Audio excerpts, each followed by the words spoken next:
बिस्मिल्लाहिर्रहमानिर्रहीम, अस्सलाम वालेकुम नाजरीन। मैं हूं बाबर हयात और आप देख रहे हैं 24/7 उर्दू न्यूज पर होम एक्सपेंस किताब उनसे बाबर हयात शो। नाजरीन, गुज़िश्ता रोज पीएसएल का वक्फा था और आज भी समझिए कि वक्फा ही था, क्योंकि आज बारिश ने पाकिस्तान सुपर लीग के दो मैचेस को बिल्कुल बिल्कुल वॉश आउट करके रख दिया। दो मैचेस रावलपिंडी में, दोनों मैचेस अबंडन हो गए, लेकिन अबंडन होने के बावजूद इन मैचेस का पीएसएल के पॉइंट्स टेबल पे बड़ा इंटरेस्टिंग फर्क पड़ा है, क्योंकि दोनों मैचेस में चारों टीमों के एक एक पॉइंट्स मिले। तो किसका भला हो गया और किसका नुकसान हो गया, इसके ऊपर तो आज के इस प्रोग्राम में हम बात करेंगे। लेकिन बड़ी इंपॉर्टेंट अपडेट्स आ रही हैं।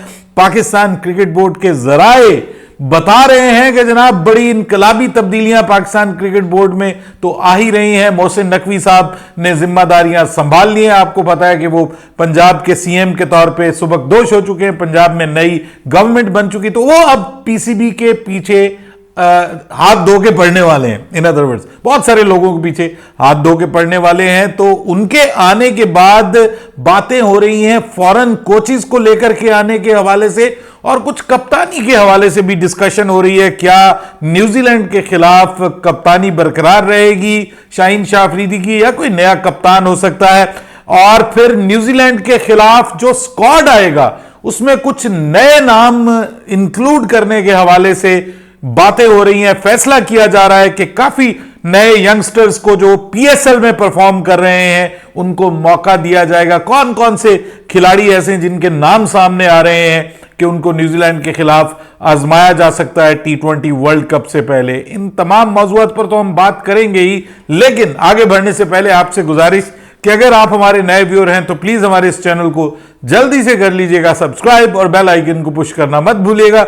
मुझे फॉलो कीजिए इंस्टाग्राम पे @बाबर हयात शो और हमारे पेज को फेसबुक पे लाइक कर लीजिएगा। तो जनाब, आज तो बारिश ने दो मैचेस होने थे, डबल हेडर था आपको पता है, लेकिन इस्लामाबाद रावलपिंडी में आज बारिश ऐसे बरसी कि फिर बंद होना ही भूल गई। बीच में कोशिश हुई पहले मैच को बचाने की, लेकिन जब मैच होने का वक्त करीब आया तो बारिश फिर शुरू हो गई, और फिर इतनी हुई कि दूसरा मैच भी अबंडन हो गया। सो पहला मैच जो कि पेशावर ज़ल्मी और लाहौर कलंदर्स की टीमों के दरमियान था वो भी अबंडन हो गया। उसके बाद जो दूसरा मैच वो इस्लामाबाद यूनाइटेड और कोयटा ग्लैडिएटर्स की टीमों के दरमियान था, वो भी अबंडन हो गया। सो चारों टीमों को मिला है एक एक पॉइंट। तो सबसे पहले तो लाहौर कलंदर्स के जो फैंस हैं वो खुश हो जाएं कि लाहौर कलंदर ने अंडा तोड़ दिया है। जी हां, लाहौर कलंदर को बगैर मैच खेले एक पॉइंट मिल गया है। अब हम कह सकते हैं कि लाहौर कलंदर इज अमंग द पॉइंट्स, लेकिन ये पॉइंट मिलना कोई खुशी की बात नहीं है। मुझे तो शर्मिंदगी हो रही है कि इस बार हम लाहौर कलंदर्स को सपोर्ट कर रहे थे। जो टीम ने जिस तरह से परफॉर्म किया, बहुत डिसअपॉइंटिंग हर तरह से। लेकिन दूसरी जानिब इस्लामाबाद यूनाइटेड को भी एक पॉइंट मिल गया और अब 4 की बजाय वो 5 पॉइंट पे चले गए।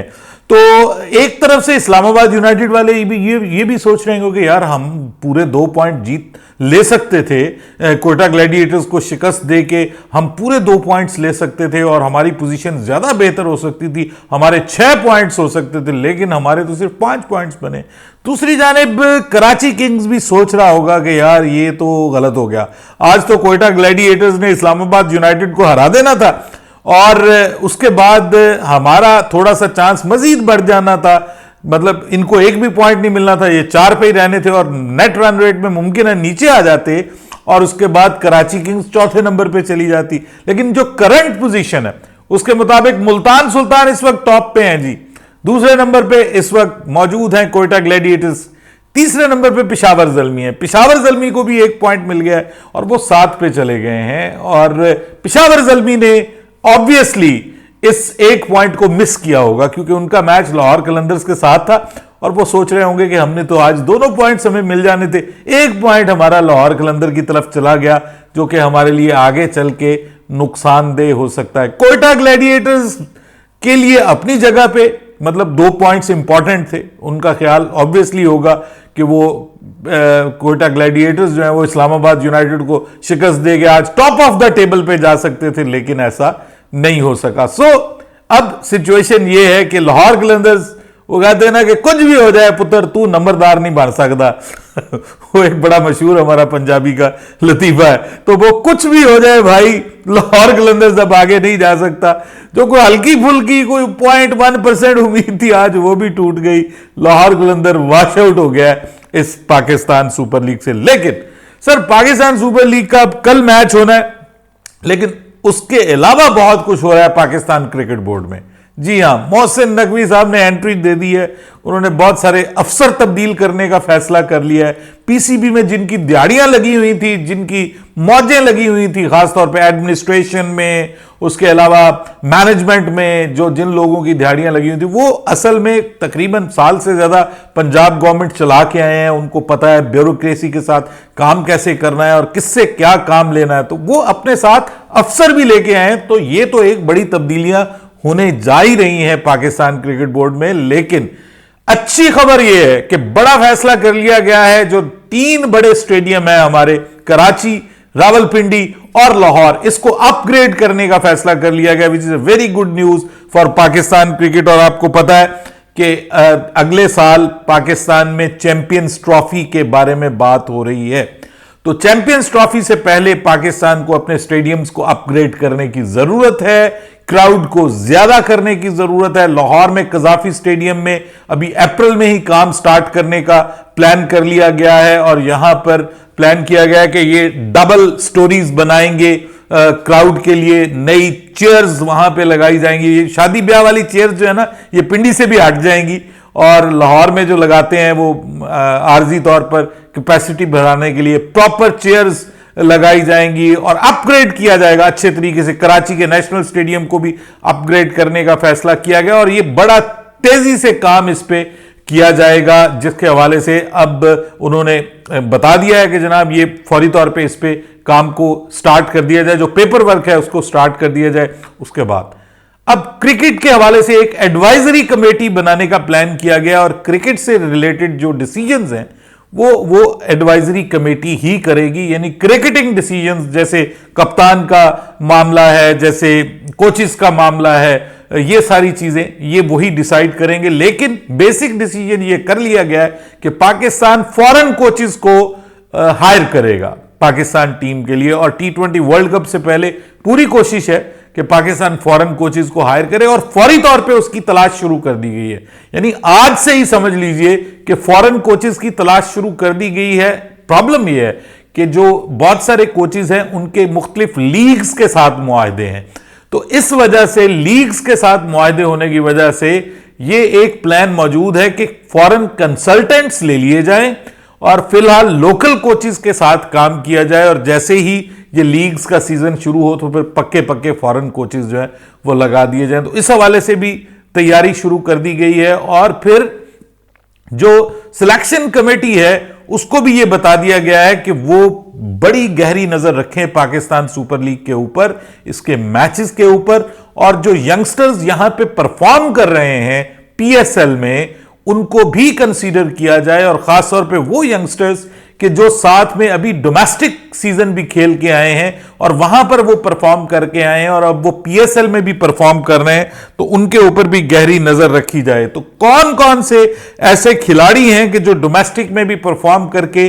PSL में आए हैं, उनके कुछ नाम भी सामने आ रहे हैं जिनके बारे में सोचा जा रहा है कि उनको शामिल किया जाए। तो मेरे पास कुछ नाम हैं जिसके बारे में मैं आपको, पहले तो उस्मान तारिक का बड़ा नाम लिया जा रहा है। उनके एक्शन के हवाले से भी लोग पूछ रहे हैं कि जी क्या उसका एक्शन लीगल है? तो जनाब बिल्कुल लीगल है, बिल्कुल लीगल है। और इसके हवाले से अब मोहम्मद हफीज ने भी बता दिया है और उनका मानना यह है कि ये जो रुकते हैं ना, वो अपने बॉलिंग स्टाइल में रुकते हैं अपने रन अप के बीच में, तो वो कहते हैं कि अगर किसी का रन अप का हिस्सा हो रुकना और वो मुस्तकिल हर बॉल पे यही करता हो, तो इसका मतलब यह कि वो उसके रन अप का हिस्सा है, तो वो बिल्कुल लीगल है, इलीगल नहीं है। हां, एक बंदे के रन अप का हिस्सा नहीं है रुकना, और वो फिर अगर बीच में रुकता है और अंपायर सोचता है कि इसने बल्लेबाज को धोखा देने की कोशिश की है, तो फिर उसको इलीगल करार दिया जाएगा और उस बॉल को डेड करार दे दिया जाता है, और फिर पेनल्टी वगैरह भी होती है उस पर ICC के कवानीन के मुताबिक। लेकिन यहां पे क्योंकि वो हर बॉल इसी तरह से करता है और ये उसके एक्शन का हिस्सा है, तो इस वजह से ये प्रॉपर लीगल है। और उसका जो दूसरा है वो 12 डिग्री का है, मतलब उसका वो बाजू को जो बेंड करता है वो 12 डिग्री है, और जो आईसीसी की तरफ से इजाजत है वो 15 डिग्री तक बाजू को बेंड करने की इजाजत है। तो इससे अब आप अंदाजा लगा सकते हैं कि उसका जो दूसरा है या जो वो मिस्ट्री बॉल करता है वो भी हफीज के बकौल तो कम से कम लीगल है। अब मुमकिन है वो रिपोर्ट भी हो और उसको टेस्ट भी किया जाए जब वो आईसीसी के उसमें जाए, क्योंकि उसके हवाले से बहुत ज्यादा बात हो रही है कि उसको पाकिस्तान टीम का हिस्सा होना चाहिए। बड़े अरसे के बाद एक ऐसा स्पिनर नजर आया है कि जो वाकई ये गेम चेंजर हो सकता है। इसके अलावा आरिफ याकूब के हवाले से भी बात हो रही है। उसने भी जब से वो उसको मौका मिला है उसने हर मैच में परफॉर्म करके बताया और एक विकेट टेकिंग ऑप्शन के तौर पे सामने आ रहा है। इसके अलावा फैसल अकरम के हवाले से भी बात की जा रही है। लेफ्ट आर्म रिस्ट स्पिनर, बहुत ज्यादा अभी मौका नहीं मिला, लेकिन जितना उसको मौका मिला है पीएसएल में उसने भी अपना रंग दिखाया है। बॉल पे कंट्रोल बहुत है उसको, normally left arm wrist spinner को इस हद तक कंट्रोल नहीं होता। जबकि फास्ट बॉलर्स में मोहम्मद अली के हवाले से बात हो रही है जी, और आफताब इब्राहिम के हवाले से बात हो रही है। आपको पता है आफताब इब्राहिम भी नजर आ रहा है इस वक्त, वो भी अच्छा यंगस्टर है, कराची से बेसिकली बिलोंग करता है, उसके हवाले से भी बात हो रही है। अब्बास आफरीदी, खैर ये तो पहले भी पाकिस्तान की तरफ से खेल चुका है, इसके हवाले से बात हो रही है। और अगर बल्लेबाजों में बात करें तो बल्लेबाजों में साइम अयूब, साहिबजादा फरहान, हसीबुल्लाह खान, मुझे बहुत पसंद है ये हसीबुल्लाह खान। एक प्रॉपर क्रिकेटर है, प्रॉपर विकेट कीपर है और बड़ा जबरदस्त मैचमैन है। मतलब अगर आप उसको विकेट कीपिंग नहीं भी करवाते, आप उसको ग्राउंड फील्डिंग भी करवाते हैं तो बहुत शानदार वो ग्राउंड फील्डिंग भी करता है और प्रॉपर नंबर 5 पे आके भी बैटिंग कर सकता है, नंबर 3 पे भी बैटिंग कर सकता है। सो आपको इस वक्त जो सबसे बड़ा मसला बना हुआ है वो फखर जमान का आउट ऑफ फॉर्म होना है। वो अगर मतलब कांस्टेंट रहता है ये मसला तो आपको आपके पास साहबजादा फरहान और साइम अयूब ऑप्शन है टॉप पे खेलने की। साहबजादा फरहान अच्छा खेल रहा है अभी तक, उसने भी अच्छा परफॉर्म किया है। इसके अलावा इरफान खान न्याजी, मतलब बड़े अरसे के बाद पाकिस्तान टीम में एक बड़ा ही तगड़ा फील्डर नजर आया है, जो सिर्फ फील्डर नहीं है, मतलब कैचर बहुत शानदार है और बड़ा अच्छा टीम मैन भी है। प्लस वो डोमेस्टिक क्रिकेट खेल के आया है, स्टेट बैंक की तरफ से उसने अभी प्रेसिडेंट्स 11 खेली है और उसमें वो बहुत अच्छा परफॉर्म करके आया है। बल्लेबाजी भी अच्छी कर लेता है, नंबर 6-7 पे आके, and he can bowl as well, medium fast bowler भी है। अंडर 19 से ग्रूम हुआ है, उसके बाद डोमेस्टिक में आया है, कराची किंग्स उसको साथ लेके चल रहा है, उसके बारे में भी बात की जा रही है। जो पाकिस्तान टीम के साथ पहले से ऑब्वियसली बाबर आजम, मोहम्मद रिजवान, ये तो साथ हैं ही हैं। उसके बाद नसीम शाह के हवाले से भी ऑब्वियसली आपको कंफर्म होगा कि वो भी पाकिस्तान टीम का हिस्सा बनेगा। शाहीन शाह अफरीदी की कप्तानी को लेकर के बात हो रही है और काफी सीरियस इस पे डिस्कशन हो रही है। बहुत सारे लोग ये कह रहे हैं कि नहीं जी, उसको पूरा चांस मिलना चाहिए, 1 साल का चांस मिलना चाहिए। लेकिन अभी तक जो उसने कप्तानी की है उसमें जितने भी मैचेस में उसने कप्तानी की, अभी तक सिर्फ 1 मैच जीता है। तो मतलब पीएसएल में भी कोई मैच नहीं जीत सका। न्यूजीलैंड के खिलाफ 5 मैचेस की सीरीज में 4 हारा है पाकिस्तान, सिर्फ 1 मैच पाकिस्तान जीता है। तो जो उसकी कप्तानी को लोग ऑब्जर्व कर रहे हैं, ऐसा लग रहा है कि शायद इसको कप्तानी में अभी बहुत कुछ लर्न करने की जरूरत है, बहुत कुछ सीखने की जरूरत है। तो उसके हवाले से भी डाउटफुल है कि क्या मोहम्मद रिजवान को कप्तान बनाना चाहिए। बहुत सारे लोगों का मानना है कि अगर पाकिस्तान वर्ल्ड कप में कुछ करना चाहता है तो पाकिस्तान को मोहम्मद रिजवान को कप्तान बनाने की जरूरत है। कुछ लोग बाबर आजम को भी दोबारा वापस लाने की बात कर रहे हैं।